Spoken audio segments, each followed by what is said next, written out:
I'm going to call to order the September 8th regular meeting of the Forest Hills Board of Education. This is a meeting held in public for the purpose of conducting the school district's business and is not to be considered a community public hearing. There is a time for public comment during the meeting as indicated in agenda item 9. If you would like to speak at public comment, please fill out one of the comment cards that are right outside the door that you entered. They will be picked up after the superintendent's report. And now if you would all please rise and join me as Holly DeBoer leads us in the Pledge of Allegiance. I pledge allegiance to the flag of the United States of America and to the republic for which it stands, one nation, under God, indivisible, with liberty and justice for all. Thank you. Up first, we have our departmental highlight, which this month is the Forest Hills Operations Department. So we have the Operations Director, Mr. Corey Anderson. Board of Education, I'd first like to thank you for the opportunity to come in and talk a little bit about operations. We've been extremely busy through the last year, through the summer, and really appreciate the opportunity, as well as Superintendent Kirby, Julie Davis, Scott Hay, and Tom Hosford, the cabinet members. I truly appreciate the opportunity to come here and highlight operations. We're in the people business. Here's a big part of our team. I can't list the other 60 custodians, but Lisa Crampton, Administrative Assistant, Brenda Herbanis, Administrative Assistant, Christy Young, Custodial Supervisor, Jeff Tolar, Head of Maintenance, Michael Johnson, Maintenance Tech, David Hefjay, Maintenance Tech, Charles Mitchell Jr., Maintenance Tech, Matt Inmans, the Head of Grounds, Jordan Mangus, Grounds Tech, John Sarv, Grounds Tech, Brian Chatterton is Grounds Tech, and Andy Kilinowski is a Grounds Tech. I want to just thank that team. They're a huge part of our success, and they coordinate all the stuff behind the scenes here that happens at Forest Hills from a buildings and grounds standpoint. What do? We maintain and clean 2.1 million square feet of facilities. We maintain and care for 619 acres. We have a team of 80, give or take one or two on any given day, cleaners, custodians, grounds and maintenance, and office personnel. We also aid and assist in construction and the bond projects that we have going in operations. One of the big things we do is work orders. So what is a work order? A work order is anybody that works in Forest Hills has the opportunity to put in a work order when they need something fixed, something cleaned, something breaks, temperature's not right in their room. We get it all from that standpoint. Kind of a breakdown of what team does what. Our maintenance team does the mechanical, lighting controls, windows and doors, and the physical maintenance. Grounds team, they do fencing, lawn care, lawn maintenance, moving, and snow removal. Our custodial team does cleanup, general maintenance, and event setup. They got their hands on about everything within the buildings, and they do a great job of keeping everything clean, but also just taking care of a lot of the little things that happen in the building. Last year to this day, we've completed 4,519 work orders in the last year. It's probably more than that because I get a little pushback from my team when I call them and say, hey, you got to go fix this, and no work order's been put in. So that number is a little bit higher than that, for sure. But they do a great job of just cleaning up and trying to be customer service oriented from our department. That's one of the big pushes that we've had the last year and a half, is to be a department that is customer service oriented. We feel strongly that if the students, staff, and our community members, if everybody feels like the grounds and they're being supported by operations, it makes everything much better for our students. So we've taken a hard focus on that. Some of the invest projects that we've managed through this last summer, I kind of left some of the bigger construction projects out. These are a few of the smaller things that are done that aren't quite as flashy. But summer paving, we did Pine Ridge Elementary and Central Middle School this summer. We had mechanical up there 8 dates at Collins, Central Middle, Eastern High, Eastern Middle, Pine Ridge Elementary, and Goodwillie. The playgrounds, we completed 10 across the district. That's a little bit off because wood chips are getting blown in at 7 a.m. tomorrow morning at Northern Trails. Then there'll be 10 complete. Goodwillie playground design is scheduled for October, so that was the one playground. It just needed more time, so we're working with the staff and Mr. Yelding, the principal there, to kind of come up with a great design and a great plan that fits the scope and the vision of Goodwillie. Eastern High's main gym floor replacement, they were painting that here the last couple of days, gonna finish. Bleachers are gonna be delivered on Monday and start for that. Another big one that is, it takes a lot of coordination from the operations department, is we had 23 furniture installations across the district. There's 4 different vendors involved in that. That includes getting the old furniture out, getting the new furniture in, and it just takes a ton of coordination, and I really appreciate my team's willingness because they have to be a little bit flexible, and it's just a lot of work. For sure, they went through flawlessly this summer. That 23 is probably closer to about 36 when you think of the time when they had to come back to the building because there's one chair missing or whatever it might be. So truly appreciate their willingness and help with that. I'm going to end by just a couple of things, a couple of stories. First off, I'm going to leave the picture for the last thing, but I was at Orchard View Elementary this summer doing every Monday I go to all the playgrounds and check on the progress and make sure that things are getting done the way they should be. And I was at Orchard View and I had about 4 or 5 guys on the installation team and a couple representatives, and we were talking through something, and all of a sudden I had someone pulling on my pant leg. And, you know, I'm still deep in conversation, pulling on my pant leg, and I look down, there's a little boy, all by himself, and I get down on one knee, I said, "What can I help you with, buddy? Can you tell me when Ada Vista's playground is going to be done?" So then his mom come running up, or I assume it was his mom, and she had about 5 little kids, all playing on her playground, and that was still under construction, but there was a part of it that was open, and she said that every day they go to a different playground across the district to check on the progress, and she's like, he's been on me and everybody else, because he wants to know when Ada Vista's playground is going to be done.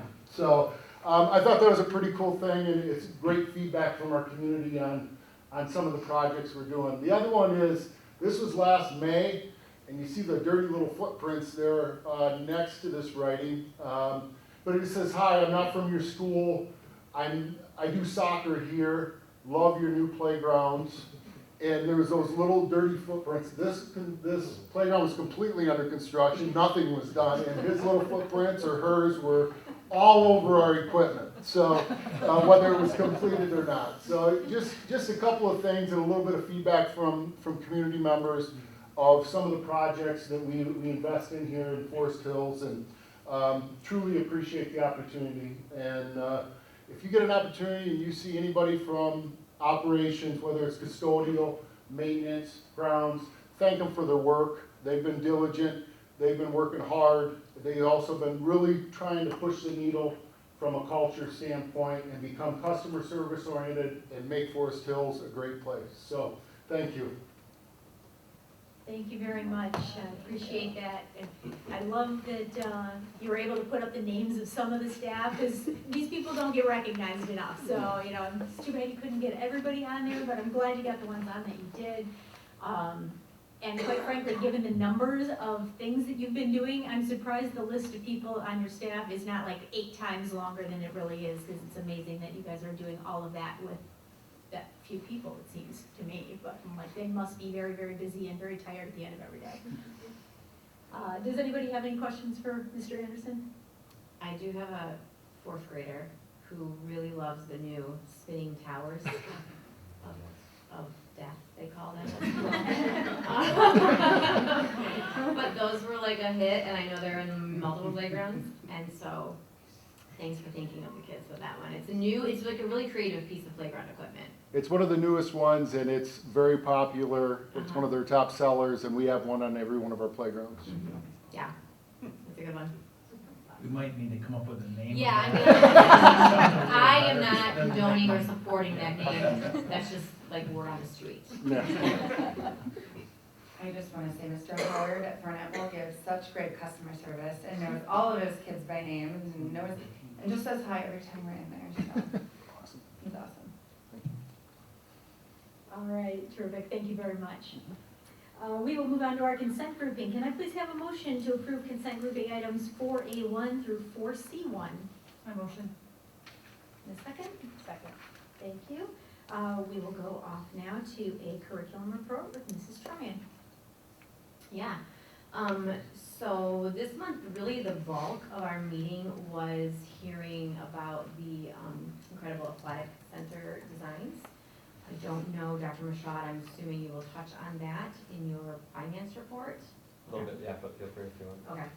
I mean, those are beautiful. I'm excited for that to get underway. I think it's an amazing community building that will serve the community in ways that our current aquatic center cannot.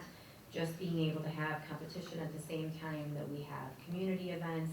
We have a warm water pool going in for the community, which I know if you've ever done swimming lessons with your kids at the aquatic center, wow, that's a cold pool. As competition pools are, and so it's so nice that we're gonna be able to kind of go back and forth and have two different options for people who want to be in the water in different capacities. I think it's just truly a state-of-the-art building that we can provide our community with so many different reasons to come to it that we don't necessarily have right now. So I'm very excited about that. I do have a swimmer. She's gonna probably miss it by 1 year, so that's a bummer, but we are excited for all of the future swimmers that will get to swim in that water. And then we also heard from Tamasha James and Rhiannon Hart this month about the district's renewed efforts to keep absences at bay. We are in good shape as a district compared to many of our surrounding districts. We are averaging less absences per year than most of our neighbors, but we would like to return it to our 2017, 2018 pre-COVID numbers. So I would say, I think that what was mentioned was we're averaging about 10 absences a year per kid, average. A lot of that is concentrated at the secondary level. So just kind of working in a new, renewed effort to communicate with parents regularly about the importance of solid attendance. I know that if you have currently enrolled students, you received email correspondence last week from your building principal talking about making attendance a priority, scheduling appointments, vacations, things like that outside of school hours when possible. And also they talked about coding absences consistently from building to building to building. So the way that we code an absence for an appointment or a vacation or being sick, just making sure that that's consistent across the district so that we have more accurate data about why kids are absent, when they're absent, if there's any trends, things like that. Other highlights, we talked about some firm numbers for our junior kindergarten kids. We are sitting at about 170 district-wide as of last Wednesday. And this has not impacted our regular kindergarten numbers at all, so it's just a lot of new enrollment for our district so far this year. So this month, we are being asked to start a 30-day review for 3 different books, all to be used at Eastern High School for the AP seminar class. So the first one is The Anxious Generation by Jonathan Haidt, Nickel Boys, and How to Break Up with Your Phone. These are all incredible books, and I would recommend that everyone in the world read The Anxious Generation in general, if you've not read that one so far. It's truly fantastic. And then we are also coming off of a 30-day review for the Kids Have Rights program that we will vote on tonight. And I do just want to mention about this program coming off the 30-day review that I personally have watched all the videos and they're short. In total, the program for Kids Have Rights is about 4.5 hours total for K through 4th grade. You know, in kindergarten, it's a 30-minute lesson. total for the whole year. Fourth grade at 60 minutes, different numbers in between there for first, second, and third. And like I said last month, this is not a new program really for our district. Most of our kids, all of this information is going to be very familiar to them. They've had counselors come in every year for many, many years and present this information. I have the handouts for my own kids going through it. This is just really a vote to solidify the program and be able to do it with fidelity and have access to the trained social workers that work with kids, have rights, that they can come in alongside our counselors who've been doing a really good job to just, like I said, do this program with fidelity. I think that after watching the videos, I've spoken with the director of the program, I've spoken with other elementary school parents in the district, and reflecting on this both as an educator myself and also someone as an elementary parent, I'm pretty convinced that this is not just a valuable program, but it's a necessary program for our kids. Just some statistics, we know that more than 70% of perpetrators of child sexual abuse are individuals that the child already knows, a family member, a family friend, a neighbor, or other trusted adult, and we also know that many incidents occur before a child is 12 years old. So these facts alone make an early education, both at home and at school, those prevention efforts critical. So this program really helps to teach kids how to start a conversation with a trusted adult, what words to use, what kind of response they can expect from that trusted adult. Research shows that empowering children to talk to a trusted adult can reduce likelihood of abuse by up to 90%. And I think just as importantly, we know that children, like all of us, need to hear a message that's important multiple times in order to feel comfortable acting on it. So this provides an essential reinforcement for those conversations and that are hopefully already happening at home. But we know statistically we need to hear messages not just from one place, but multiple places to feel comfortable acting on something that we feel like we need to act on. I do think it's understandable that this feels uncomfortable. These are uncomfortable conversations.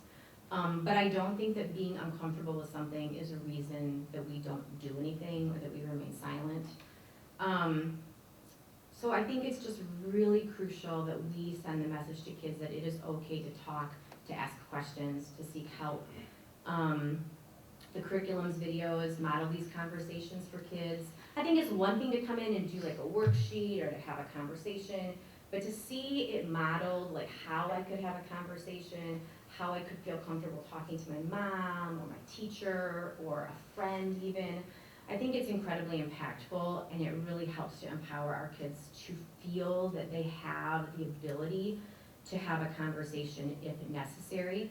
I think that when they're educated about boundaries, about consent, and recognizing unsafe situations, they're much, much better equipped to identify and articulate their experiences accurately. Decades of research and practice confirm that children rarely fabricate these kinds of accusations and abuse, and that simple prevention education does not create confusion about good touch or bad touch, and on the contrary, it actually gives kids a lot of clarity and voice and courage. So I think it's an incredibly important opportunity that we have to approve this curriculum for our kids. I am thrilled that my kids are part of a district that talks about this openly in these very intentional, careful, thoughtful presentations with counselors. Of course, parents can always opt their kids out of this like they can for any program that they want to. And they can also preview all this information as well. So I just wanted to say that. I think it's really important that we are thoughtful when we consider this, and when we have something that we can offer to our district that can prevent things, that we take that opportunity and that we don't push back on it. I think it's really solid. So those are things that are before us this evening, and that is all I have. Oh, also worth mentioning, this program is also offered already in over 18 different schools in the area, many private schools, charter schools in the area. We are certainly not the first to put this program in place for our kids. Thank you very much. Now, a finance report from Dr. Michaud. Sure, only a few items with dollars and cents on them this month, which is nice. We spent a lot of time as well talking with Tom Kaywood from Tower Pinkster and seeing pictures and looking at forward plans. There's a lot going on in the district, as we're familiar with, from the construction and the bond standpoint. I just wanted to highlight a couple things that will be to our table in the coming months. One is the Aquatic Center. It's out to bid right now. The early response is good. That was the report that we got. There's a lot of interest, so that's good for us. Those are due at the end of September, so we'll likely have things to consider in November related to the Aquatic Center. Athletics and the outside of the buildings are going into the next phase as well, now that Forest Hills Eastern's fields and complex first piece of that is done. Work at Northern, Central, and Eastern is going to commence as well, and so there's bidding out for all three of those schools. Around baseball and softball as well, and auxiliary turf fields, adding tennis courts at a couple different sites, improving and changing parking around at Forest Hills Northern. Some really cool changes. A lot of intentional thought has gone into making that flow better and making that an easier place to access, even just for Northern families, let alone when Northern hosts people from around the region and for other things. So that is, there's a lot of cool work going on the outside of the buildings. In those regards, those are going to bid this fall as well, so we'll probably see those over the winter to consider. The other projects that we've talked about, a lot are ongoing, many are finishing up. Central obviously is underway, Central High School. Northern Hills Middle will go to bid this fall as well. We'll likely see that before winter break. And then there's a number of schools remaining in the design phases, finishing the design phases, starting the design phases. It feels like it's always busy in construction around here, but even Mrs. Davis and Mr. Anderson say it's going to get busier. Next summer, probably 8+ major projects happening in the district all at the same time. So huge kudos to their teams and everybody in the district that keeps us moving, and all of our partners that work with us at every phase of these things. A lot happening to put those dollars that the community said should go to our buildings to really, really good use. So thanks for all of that. Only 2 items for us on the financial side today. One is Pine Ridge Furniture to round out that project. They're in the final items, and this was one that we knew would come at the end.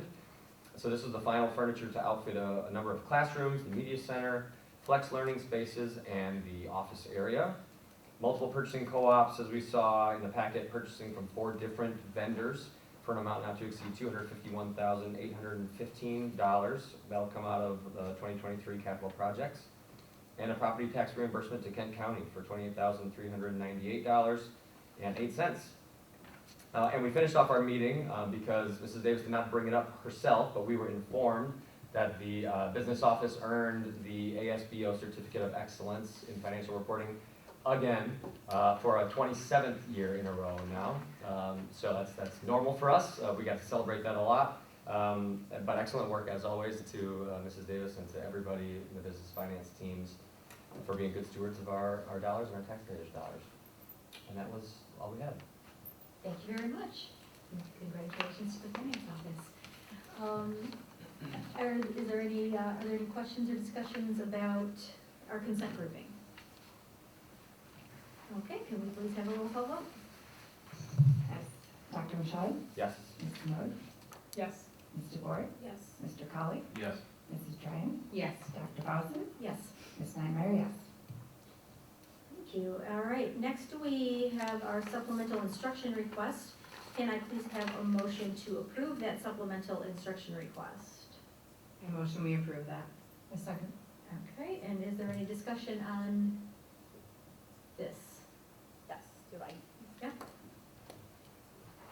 I love what you had to say, Maggie, about the program and how we offer clarity, voice, and, courage for the kids. I mean, I too reviewed the material. I think for me, I was, one video in particular, I think I was struggling with in the curriculum. So, so I guess for me, I just say, I just want to support that. I support protecting children hands down.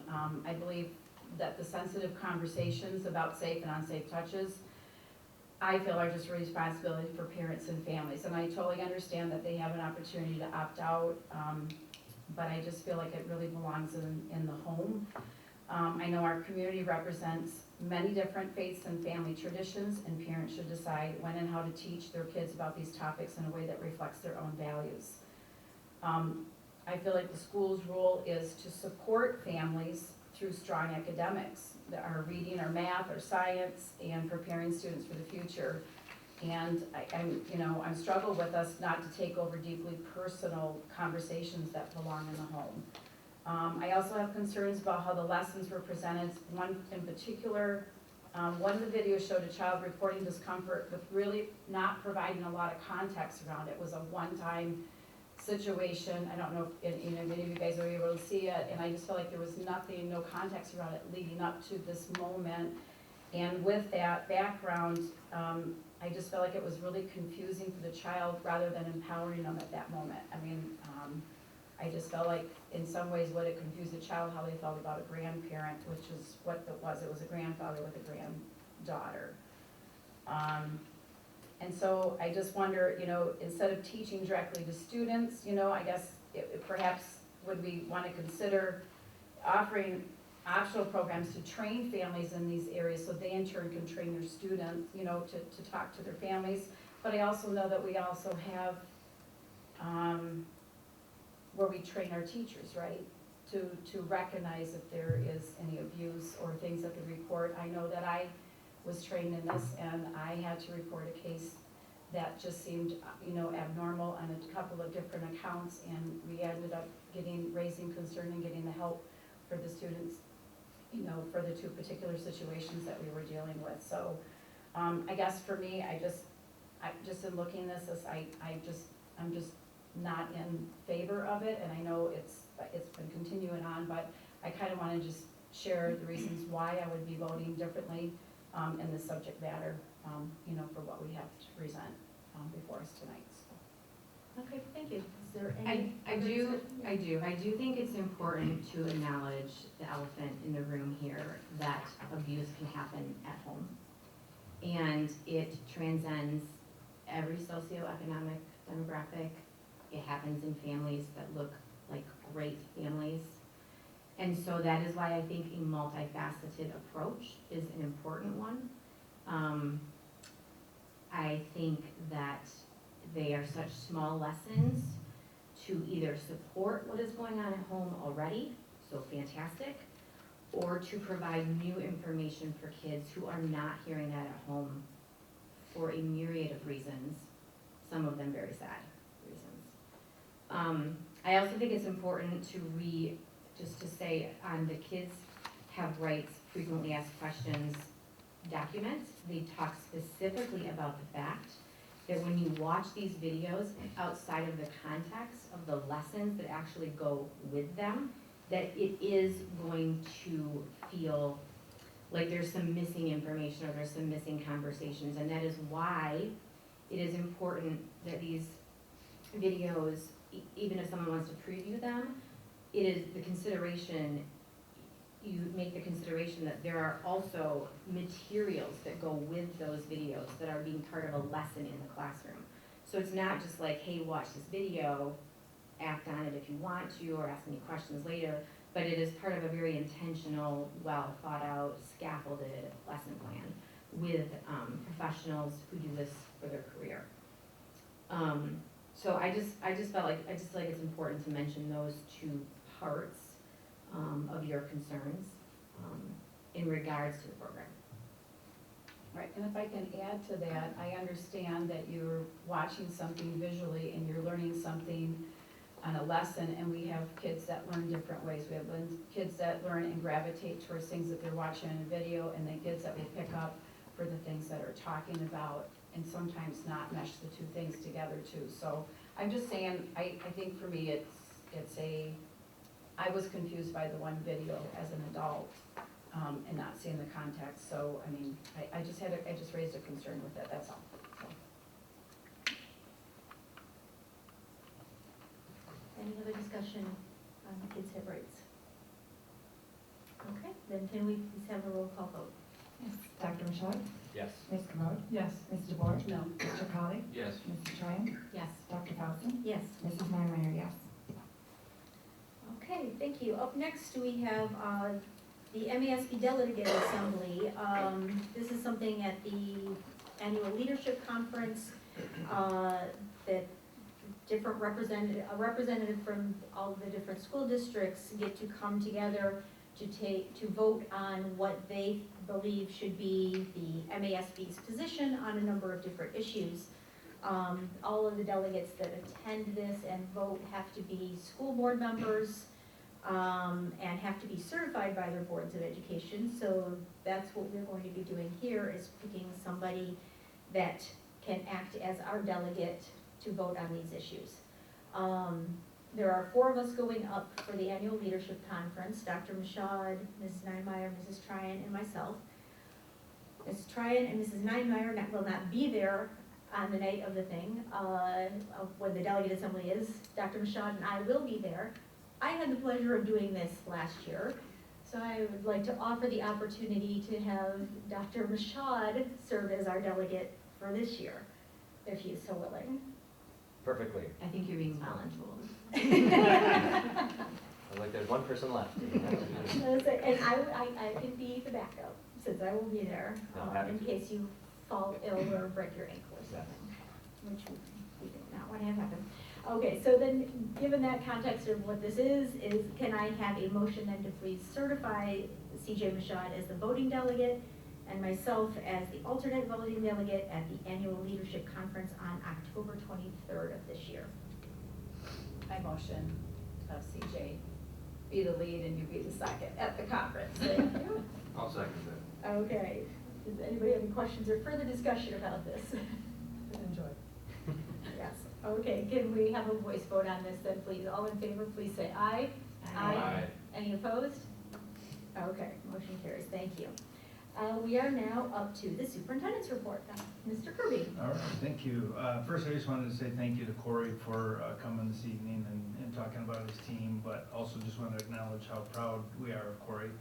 Meaning Cabinet and myself, we talk regularly about how he's making such a big difference. He not only manages that crew and all of the things, but he's leading them. He's leading them very well, and he does a lot of little things, whether it be feeding them meals. Doesn't hurt that he invites us over at times too, but also just making an effort, taking us to see the buildings, to recognize the staff with them. And so he's definitely making a difference with his leadership, so thank you, appreciate that. Also wanted to acknowledge we've had a great start to the school year. Things went very well. We had our, last time we had our board meeting, we talked about our event that would be coming, and many of you were able to be there, but just many thanks to all of the staff, over 1,000 people here at the Fine Arts Center, coming in on buses and seeing the students here playing the drums and creating the energy and all of the great things that happen on that day, having our students there creating a ton of cheerleaders and mascots, you know, bringing out all the new staff and so on. But it was a lot of fun. Staff got to hear updates, a little bit of inspiration, and it was a great way to start. And so I was really glad and thankful that our team pulled together to make that happen. So many thanks to people. Enrollment in Maggie just mentioned, you know, about the junior kindergarten. Adding the GSRP 3 classrooms, adding the junior kindergarten, I really believe strongly that's going to make a difference for us for many years. So we're very thankful of that, and recognizing that our kindergarten numbers are higher than what they were even last year.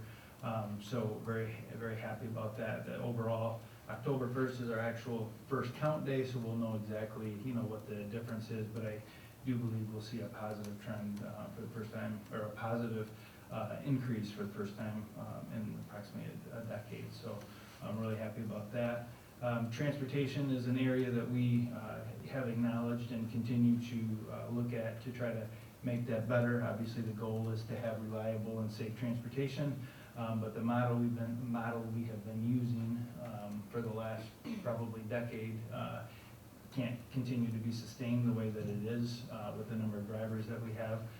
We did have, we being some members of cabinet, including myself and the transportation team, just to talk about some ideas, some that felt good, some that didn't feel so good, but ideas, basically looking at the number of staff that we have, because that's ultimately what would dictate how many routes and all of those things. So we also talked with other districts as well.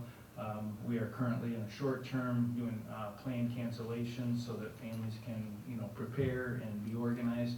And that is not something we want to do, but it's something that we have to do in order to be on that reliable side at least. And some of the things that we're talking about, and we'll be communicating as changes come about, because there will be some short-term, mid-term, and long-term changes. But some of the other things that happen in other districts when they don't have the number of drivers that's necessary is looking at picking up at like subdivision entrances instead of doing multiple stops throughout a subdivision.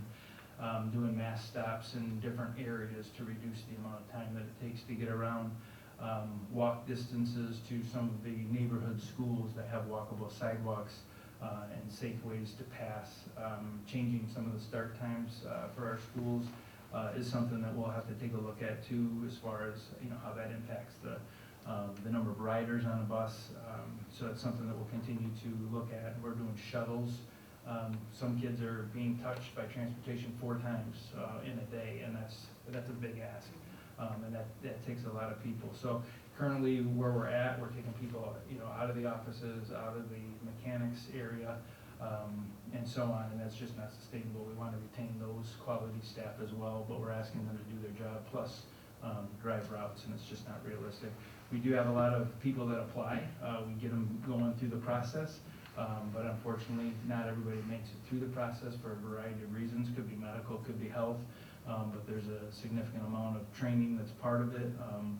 As well as you gotta, like kids, work with kids. That part's the easy part. It's all the other items that are required by the state of Michigan and federal guidance for people to pass all of these tests. So we'll continue to look for more drivers. We always need subs and those kinds of things. So just wanted to give a little bit of an update on that. So any questions on the transportation side? When we're making these changes, just to be real clear, we'll be communicating out. It won't be, hey, if, tomorrow we're going to do this. There will be some intentional communications that go out.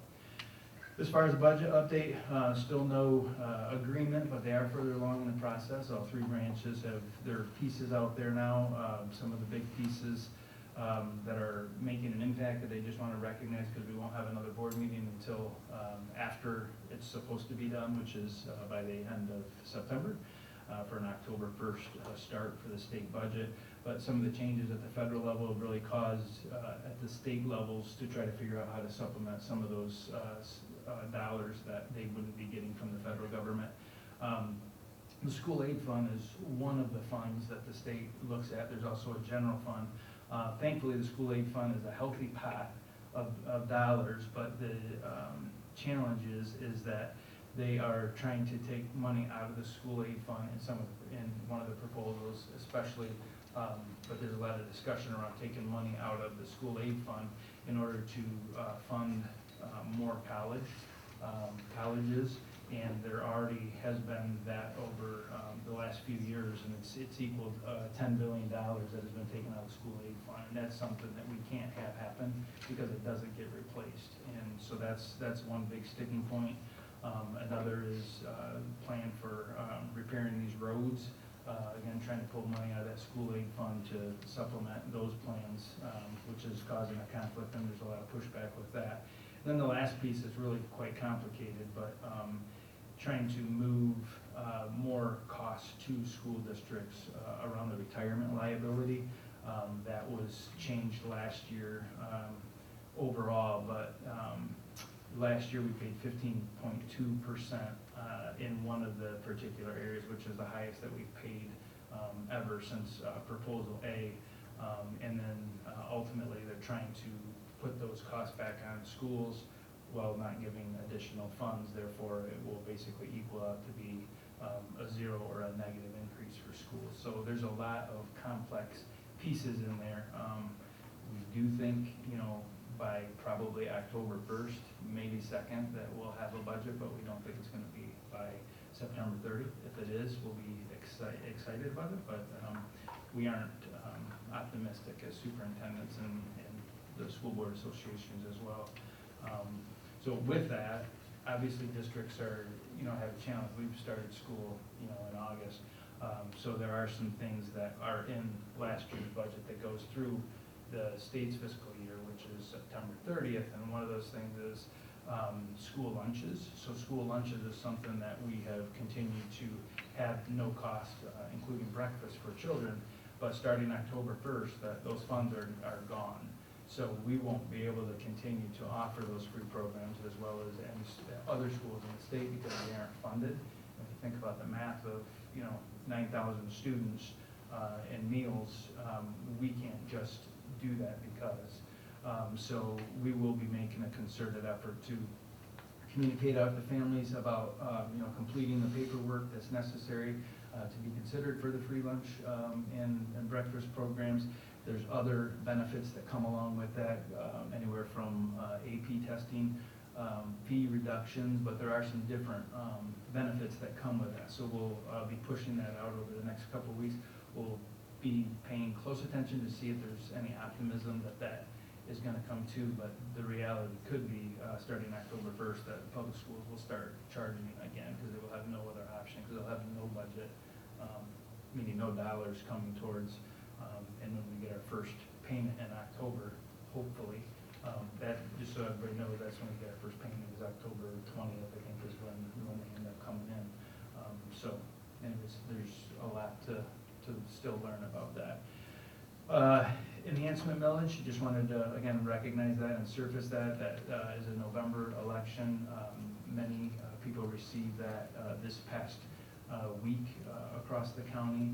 If you haven't yet, you will be receiving it, but just as a reminder, that is a restoration and a renewal from the Kent ISD, put that together for all of the local schools in 2017. The ask is going to be to restore back to the .9 and then renew it for an additional 10 years. And again, this has been a real benefit to our school district as well as all of them across Kent County because it gives us a dollar amount that we know is coming. We don't have to be subjected to some of the things that are happening in the political realm, but we do know that we have X number of dollars coming in from the enhancement millage and the bond and those different things. The enhancement millage is one of those things that the district has discretionary ability to spend. We've been utilizing that for programs and for attracting and retaining staff, and so that would be very important. It's about $3.5 million annually for us here at Forest Hills, so it's very important that people recognize that November 4th election. And the last thing I just wanted to mention is that this past weekend there was a nice story on Channel 17 on the Pride Pups in the school district. And so we'll put that in the update so you guys can see that if you haven't seen that already. But a lot of great things happening in the schools every single day, so lots of activities too. So, thanks. Thank you very much. Board communications. Does anybody have any board communications this month?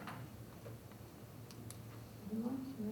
All right, I just have a couple. One, I wanted to thank Mr. Kirby for the opening day. He mentioned about how great it was and all the help from all the staff, but it wouldn't have happened without you leading the charge on putting that together, because we have not had one here in the district in many, many years, and it was a big success, so thank you for that. I was gonna mention something about the Pride Pups, but you did that already. Glad I But went they're, first. yeah, exactly. I'm like, oh, they were really cute. I gotta go up and see Bronx now. He's a star. And the last thing I wanted to mention was with the annual leadership conference. I'm glad that 4 of us are able to have the time in our schedules and the ability to go up. I'm very proud of this board and the amount of time that they put in and to take the additional learning opportunities that come with going to the leadership conference. So thank you for taking time out of your days and to go as you are able, and hopefully those that aren't able to go this time will be able to schedule it in next time. All right, now we are up to public comment. So at this time, we welcome members of the community to address the board. When you are called, please come up to the microphone and wait. I'm getting a no, I'm getting a nod from Elizabeth, but we don't have any public comments. All right. Excuse me? Can I make a comment by chance? You needed to fill out a comment card. Yeah, I came in a bit late. Okay. Can you just let me real quick? So sorry about that. That's okay. All right, so I will finish my spiel here then. All right, when you are called, please come up to the microphone and state your name and your address and limit your comments to 3 minutes. Please direct all comments to the board. Per established procedures, we will not interact with the speaker during public comment. Everyone who indicates they would like follow-up from the district will receive it from the appropriate administrator. Owen Powers.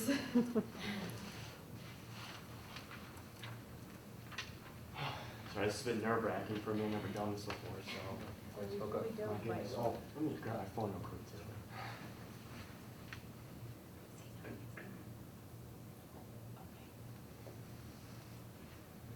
Excuse me, that's been proper. I'm not very prepared for this. My bad. Is this on or do I? Press it, get it tapped. Put it button. That's Good? Yep, there you go. Okay, can you hear me? Okay, cool. Yeah. First, does my time start now? Yep. Okay, I just want to say why you should take me seriously. I'm second in command in my criminal justice class at KCTC. I'm leader of my youth group that was chosen a delegate task for Sunday night. I've kept a job for over a year. I care about my faith in my people, and one verse that really speaks out to me is 1 Timothy 4:12. The full verse, it says, do not let anyone look down on you because you are young, but set an example for the believers in speech, conduct in love and faith and purity, and of course my First Amendment right to speak. I just want to agree with something Ms. DeBoer said, just keeping the parents informed 100%, because I remember when I was a kid, my parents never informed me on what we talked about. I noticed when I was in high school, I was presented with some really radical ideas that I didn't completely agree with, that my teachers gave me, specifically my English teachers. And I just want to call back to a moment when I was in middle school, when my brain wasn't as developed, and I believed whatever my teachers told me. I was told about the George Floyd incident, and that just really gave me a true hate for police officers. And of course, my mind has changed on that since then.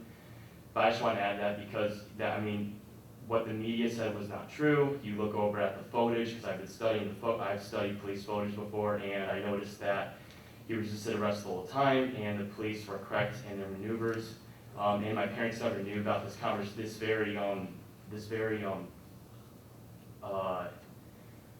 fragile conversation my 7th grade teacher had with me, and I just look back and I don't want kids my age to be presented with ideas they have no idea about and are informed about.